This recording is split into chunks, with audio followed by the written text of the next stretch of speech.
વિદ્યાર્થી મિત્રો, સ્વાગત છે તમારું આલ્ફા એકેડેમીમાં। આગળના લેક્ચરની અંદર આપણે સ્વાધ્યાય 8.3 પૂરું કર્યું। જો તમારે આગળના લેક્ચર પૈકી એક પણ લેક્ચર જોવાનું બાકી હોય તો ઉપર આઈ બટન છે જ્યાં તમે ક્લિક કરો એટલે તમને આ જે ચેપ્ટર છે એનું તમને પ્લેલિસ્ટ મળી જશે। એની અંદર તમારે જે લેક્ચર બાકી હોય એ જોવાનું શરૂ કરો જ્યાં સુધીમાં તમારે 8.3 પૂરું થઈ જાય પછી તમે આ લેક્ચર જોવા આવી જાઓ, બરાબર। તો ચાલો હવે આપણે સ્વાધ્યાય 8.4 શરૂ કરીએ। તો સ્વાધ્યાય 8.4 ની અંદર આપણે ત્રિકોણમિતિના ત્રણ મુખ્ય નિત્ય સમૂહ જોવાના રહેશે, બરાબર। કયા કયા નિત્ય સમૂહ છે હું તમને લખી દઉં છું। કયા કયા તો કે એક છે sin સ્ક્વેર a વત્તા cos સ્ક્વેર a બરાબર 1। આપણે અહીંયા એ ખૂણાના સંદર્ભમાં વાત કરીએ છીએ, બરાબર, એટલે આપણે એ લીધેલું છે। એવી જ રીતે બીજું સૂત્ર આવશે sec square a minus tan square a બરાબર 1 અને હજી એક સૂત્ર આવશે cosec square a minus cot square a બરાબર 1, બરાબર। આ ત્રણ ત્રિકોણમિતીય નિત્ય સમૂહ છે જે તમારે યાદ રાખવાના છે સ્વાધ્યાય 8.4 માટે, એટલે કે આખા ચેપ્ટર માટે।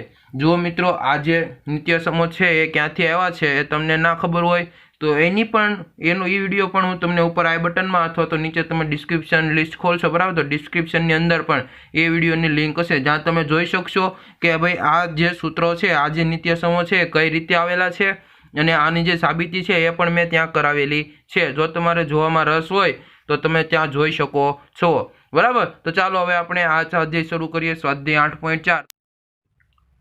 તો એની અંદર પહેલો પ્રશ્ન શું કહેવામાં આવેલો છે આપણને, ત્રિકોણમિતીય ગુણોત્તરો sin a, sec a અને tan a ને cot a ના પદોમાં દર્શાવો। એનો મતલબ શું કે આપણે sin a ને કહીએ કે ભાઈ સામેની બાજુના છેદમાં કર્ણ, એમ નહીં કે ભાઈ sin a બરાબર આપણે tan a ના સ્વરૂપમાં ફેરવવાનું। sin a બરાબર આપણે cot a ના એવા પદો લખીએ કે એના બરાબર sin a આવે, બરાબર। તો ચાલો આપણે આ પ્રશ્ન જોઈએ, બહુ મહત્વનો છે મિત્રો, બરાબર। ઉકેલો આપણે લઈએ તો જુઓ sin a, તો જો sin a બરાબર હું શું લખું કે cot a આવી જાય। તો જુઓ હું તમને અહીંયા 3-4 વસ્તુ જે કોટના સૂત્ર છે હું કહું તમને। જુઓ એક તો cot a બરાબર શું આવે, cos a upon sin a, બરાબર। તો sin a આપણે જોતો છે તો sin a બરાબર શું આવશે, cos a ના છેદની અંદર શું આવશે, cot a। પણ આપણે sin a કોના સ્વરૂપમાં જોતો છે, કોટના સ્વરૂપમાં જોતો છે। કોના સ્વરૂપે જોતો છે, કોટના સ્વરૂપે, બરાબર। તો અહીંયા cos આવશે તો આપણે cos ને કાઢવો પડશે, તો પાછો આપણે આનો આ પ્રોસિજર કરશું તો આપણે cot નીકળશે નહીં, સોરી cos નીકળશે નહીં। તો હજી એક કયો ઓપ્શન છે, તો આપણે sin નું જોઈએ। તો જુઓ sin ને શું લખાય, sin એ બરાબર બીજું શું કહેવાય, 1 upon cos 1a, બરાબર છે, આવું કહેવાય એટલી આપણને ખબર છે। હવે આપણને પાસે એક કોટ અને કોસનું સૂત્ર વચ્ચે છે, કોટ અને cos 1 ની વચ્ચે જે રિલેશન છે એનું એક સૂત્ર છે, કયું છે, cos 1 square a minus cot square a બરાબર 1 થાય। આ આપણને એક સૂત્ર ખબર છે। એનો મતલબ શું છો કે જો મારો sin a છે એ cos 1 ની અંદર આવી જાય, બરાબર, તો cos 1 ને હું કોટની અંદર ફેરવી શકું, એટલે કે જો મારે cos 1 ને કોટની અંદર ફેરવવું હોય તો શું લખાય, cos 1 સ્ક્વેર a બરાબર શું આવે, 1 પ્લસ cot સ્ક્વેર a। ખબર પડી ગઈ। મારે જોતું છે શું, cos 1 શું જોતું છે, cos 1, બરાબર। તો અહીંયા શું આપણે કરવું પડે, વર્ગમૂળ લેવું પડે। તો cos 1 બરાબર શું આવશે, વર્ગમૂળની અંદર 1 પ્લસ cot સ્ક્વેર a। તો જુઓ cos 1 છે એ કોટની અંદર ફરી ગયો, બરાબર, અને આપણે કરવાનું શું હતું, cos 1 ને કોટની અંદર જ ફેરવવાનો હતો। તો ચાલો હવે આપણે અહીં જોઈએ તો જુઓ sin a બરાબર શું લખાય, આપણે હવે દાખલો શરૂ કરીએ। તો જુઓ sin a બરાબર આપણને ખબર છે શું લખાય, cos 1a, બરાબર। હવે આપણે શું કરવાનું છે, cos 1 ને કોટમાં ફેરવવાનું છે, બરાબર। તો cos 1 ને કોટમાં કઈ રીતે ફેરવી શકાય એ આપણે અહીં જોયું, બરાબર। તો cos 1 બરાબર શું છે, 1 પ્લસ cot સ્ક્વેર a। તો અહીંયા આપણે લખી દેવાનું 1 upon √1 plus cot square a, કોના બરાબર, sin a બરાબર। તો જુઓ મિત્રો sin આપણે આખો કેમાં ફરી ગયો, cot a ના પદના સ્વરૂપમાં, બરાબર। તો આપણું જે પ્રશ્ન કહેવામાં આવેલો હતો કે ભાઈ sin a ને cot a ના પદ સ્વરૂપે ફેરવો, તો આપણે ફેરવી દીધું। એવી જ રીતે આપણે sec લઈ લઈએ તો જુઓ sec a બરાબર, હવે જુઓ sec a માં શું આવે, sec a બરાબર આપણે શું લખીએ કે 1 upon cos a। cos ને આપણે કોટમાં ફેરવી શકીએ પણ અત્યારે આપણે મુશ્કેલ પડશે, કારણ જુઓ cos a બરાબર શું લખાય, 1 upon 1 માઇનસ, જુઓ cos a બરાબર લખાય 1 માઇનસ sin સ્ક્વેર a, બરાબર। હવે જુઓ આ તમને હું સમજાવું છું કેમ ડાયરેક્ટ, કેમ કે જુઓ cos સ્ક્વેર બરાબર જો એક જ એક સૂત્ર છે। જુઓ આપણી પાસે cos સ્ક્વેર a બરાબર પ્લસ sin સ્ક્વેર a બરાબર શું થાય 1, તો આપણે cos a બરાબર જોતું છે તો cos a બરાબર શું આવશે 1 minus sin square a under રૂટની અંદર, બરાબર। આના પરથી આપણે આ મળી ગયું। હવે sin સ્ક્વેર a ની કિંમત આપણે અહીંયા મૂકી દેવી, બરાબર। sin a ની કિંમત છે આપણે પાસે 1/1 પ્લસ cot સ્ક્વેર અહીંયા મૂકી દેવી તો આપણને મળી જાય કે ભાઈ sec a છે આપણને કોટના સ્વરૂપમાં મળી જાય, પણ એ કેવું થઈ જાય અઘરું। પણ આપણે શું કરવું છે, સહેલું ગોતવું છે, બરાબર। તો જો કોટને કોના સ્વરૂપે આપણે કોટને શું લખીએ કે કોટ બરાબર શું કરીએ કે 1/10 a, બરાબર। કોટ એ બરાબર શું લખીએ કે 1/10 a। હવે 10 a અને sec a વચ્ચે રિલેશન છે, હા। sec square a minus tan square a બરાબર શું થાય 1 થાય, બરાબર। આ વસ્તુ આપણને ખબર છે તો આના પરથી આપણે sec a બરાબર લખી દઈએ તો જો sec a બરાબર શું આવશે, sec a બરાબર 1 પ્લસ tan સ્ક્વેર a, બંને બાજુ વર્ગમૂળ લેવાનું, બરાબર। આ sec સ્ક્વેર a બરાબર મળ્યું। હવે બંને બાજુ વર્ગમૂળ લઈ લો તો અહીંયા શું આવી જાય, sec a બરાબર 1 plus under route 1 plus tan square a, તો આપણે લખી દઈએ sec a બરાબર શું આવે under route 1 plus tan square a। પણ મારે તો કોના સ્વરૂપે ફેરવવું છે, કોટના સ્વરૂપે, બરાબર। તો 10 ને આપણે કોટમાં ફેરવી શકીએ, હા। કઈ રીતે, તો કે કોટ છે સોરી 10 છે એ કોટનું ઇન્વર્સ છે, બરાબર। તો આપણે લખીએ કે અંડર રૂટ 1 પ્લસ 10 ને શું લખાય 1/cot a, બરાબર। 10 એને શું લખાય 1/cot a, બરાબર। તો એનો છે વર્ગ, તો આપણે વર્ગ કરી દીધો। હવે આપણે આગળ કરીએ તો જુઓ શું આવશે under route 1 plus 1/cot square a, ખબર પડી ગઈ મિત્રો। હવે આપણે શું કરવું પડશે, સાદું રૂપ લેવું પડશે, સરવાળા બાદબાકી કરવા પડશે। તો જો અહીંયા સરવાળો છે વચ્ચે નિશાની, તો જો અમે લસા લ્યો તો શું આવશે આના છેદમાં 1, તો શું ઘટે cot સ્ક્વેર a આવશે, તો અહીંયા cot સ્ક્વેર વડે ગુણી દઈએ આપણે તો શું આવશે under route cot square a વત્તા 1 ડિવાઈડ બાય શું આવશે cot સ્ક્વેર a, ખબર પડી ગઈ મિત્રો એટલી। હવે આપણે આગળ જઈએ તો જુઓ મિત્રો આગળ આપણે શું કરવાનું છે, તો જુઓ બંને ઉપર અંશ અને છેદને બેને વર્ગમૂળ આપી દઈએ આપણે, તો અંશનું વર્ગમૂળ તો એમને જ રહે કેમ કે એ પૂર્ણ વર્ગ નથી, બરાબર। તો શું આવશે cot સ્ક્વેર a વત્તા 1, છેદની અંદર cot સ્ક્વેર a નું વર્ગમૂળ કાઢો તો શું આવે cot a, ખબર પડી ગઈ મિત્રો એટલી। તો sec a મળી ગયો આપણને કોટના સ્વરૂપે, બરાબર છે। તો જુઓ મિત્રો આ જે વસ્તુ છે એ તમારે સમજવા માટે છે, શા માટે આપણે આ સૂત્રનો ઉપયોગ કરીએ છીએ અહીંયા, તો એના માટે છે। જો તમે ભૂલથી નહીં તમે આ આપણે સૂત્ર ઉપયોગ કરી લીધો કે sec a બરાબર 1/cos a, cos a બરાબર આપણને ખબર છે under route 1 minus sin square a, sin ની આપણને કિંમત ખબર છે 1/1 plus cot 1 under route 1 plus cot square a, એ તમે અહીંયા મૂકશો, એનો વર્ગ કરશો, પછી એનો લસા લેશો, સાદુરૂપ આપશો એટલે તમને આ જ સૂત્ર મળશે, બરાબર। તમારે ટ્રાય કરવી હોય તો કરી લેજો, જ્યાં બહુ લાંબો દાખલો થઈ જશે, આ આપણને કેવો શોર્ટમાં મળી ગયો, ઓલો બહુ લાંબુ થશે, બરાબર। એવી જ રીતે આપણે શું કરવાનું છે 10 ને કોટમાં ફેરવવાનું, તો જો આપણને ખબર છે કે ભાઈ 10 a બરાબર શું લખાય 1/cot a, બરાબર છે। તો આ તો ફરી ગયું સીધે સીધું, તો આપણને સીધે સીધું મળી ગયું। ખબર પડી ગઈ મિત્રો પ્રશ્ન નંબર 1 માં, જો ન ખબર પડી હોય તો ફરીવાર વિડીયો જોઈ લો અહીંયાથી આગળનો, બરાબર। પછી આપણે પ્રશ્ન નંબર 2 પર જઈએ, તો તમે પહેલા એ જોઈ લીધું, ન ખબર પડી હોય તો જોઈ લો, બરાબર। પછી આપણે આ વિડીયો શરૂ કરો આગળ।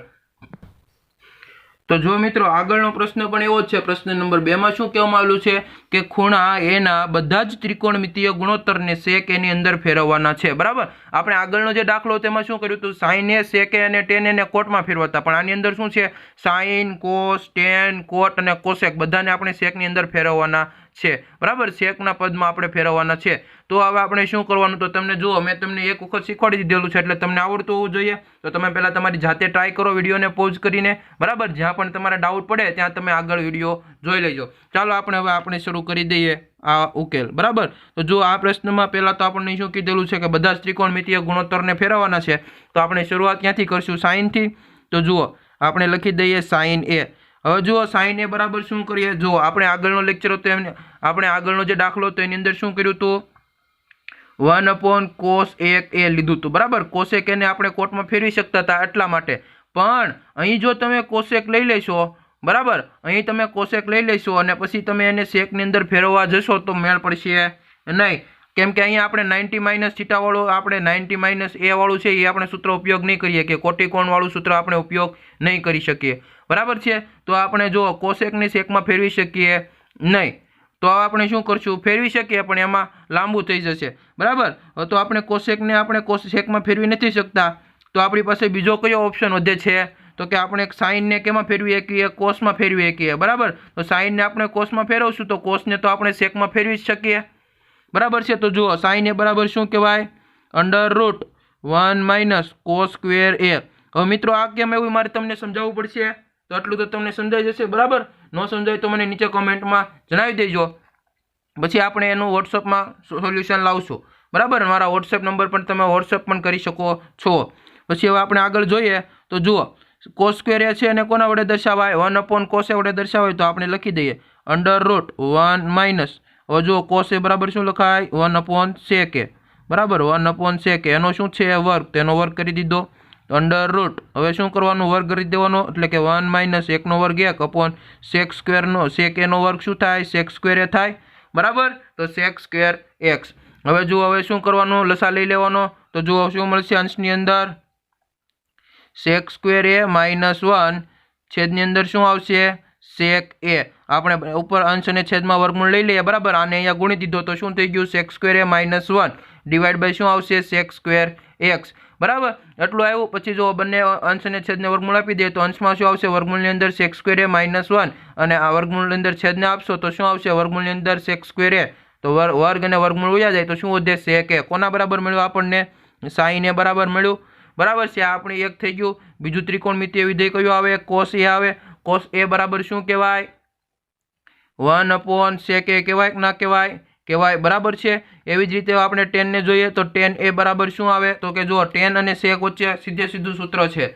બરાબર. કયું સૂત્ર છે, sec સ્ક્વેર એ - tan સ્ક્વેર એ બરાબર શું થાય, 1. આપણે લખીએ sec સ્ક્વેર એ - tan સ્ક્વેર એ બરાબર શું થાય, 1. આપણે જોતું છે શું, tan સ્ક્વેર, બરાબર. તો આપણે લખી દઈએ tan સ્ક્વેર એ બરાબર શું આવશે, જો આ માઇનસ છે સામેની બાજુ લઈ જવું પડશે એટલે એ પ્લસ થઈ જશે, તો આ બાજુ શું વધશે, sec સ્ક્વેર એ -1.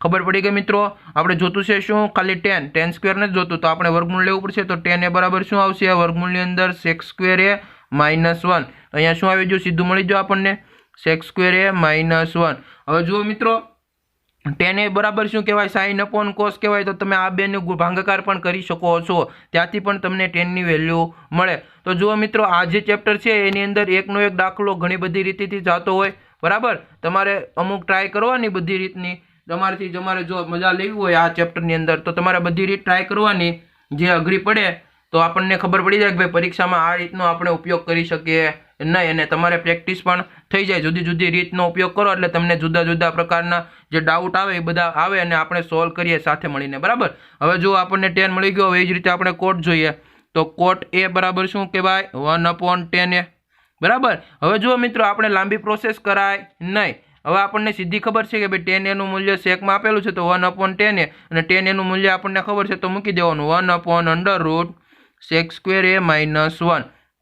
એવી જ રીતે cosec ની વાત કરીએ તો cosec એ બરાબર શું કહેવાય, 1/sin એ. હવે જુઓ મિત્રો મેં અહીંયા પહેલા મેં શું કર્યું હતું કે 1/cosec એ નહોતું લીધું, કારણ તો કે મને અહીંયા cosec ની ખબર નહોતી કે ભાઈ sec ની અંદર કેમ લખાય, બરાબર. પરંતુ અહીં મને ખબર છે કે ભાઈ sin ને આપણે sec ની અંદર કઈ રીતે ફેરવીએ કે એ આપણને ખબર છે, તો એનું ઊંધું કરી દઉં તો એ મને cosec બરાબર મળી જાય. તો જુઓ cosec એ બરાબર શું કહેવાય, 1/sin એ, અને sin એ બરાબર શું છે, √sec સ્ક્વેર એ -1 છેદની અંદર શું આવશે, sec એ. તો છેદનો છેદ ક્યાં આવ્યો જાય, અંશની અંદર. તો તેથી આપણને cosec એ બરાબર શું મળી જાય, sec એ ના છેદની અંદર √sec સ્ક્વેર એ -1. ખબર પડી ગઈ મિત્રો, બરાબર છે. જો તમને આ પ્રશ્ન નંબર 1 અને પ્રશ્ન નંબર 2 માં કોઈ પણ પ્રકારનો ડાઉટ હોય તો નીચે કોમેન્ટ કરી દો, અથવા તો તમે મને તમારો ડાઉટ વોટ્સએપ નંબર પર પણ મોકલી શકો છો. મારો વોટ્સએપ નંબર આપણા ચેનલના અબાઉટની અંદર હશે, ત્યાં તમે જોઈને મારો વોટ્સએપ નંબર લઈ શકો છો, પછી તમે મને વોટ્સએપ કરી શકો છો, બરાબર. અથવા તો તમે નીચે કોમેન્ટ પણ કરી શકો છો. અને હા, જો તમને આ વિડીયો ગમ્યો હોય તો વિડીયોને લાઇક કરી દો. તમને બધું જ સમજાણું હોય તો તમારા મિત્રો જોડે શેર કરી દો, જેથી એ પણ આ રીત સમજી શકે. તથા જો તમે ચેનલમાં નવા હોય તો ચેનલને સબસ્ક્રાઇબ ના કરી હોય તો ચેનલને સબસ્ક્રાઇબ કરી દો. Thank you.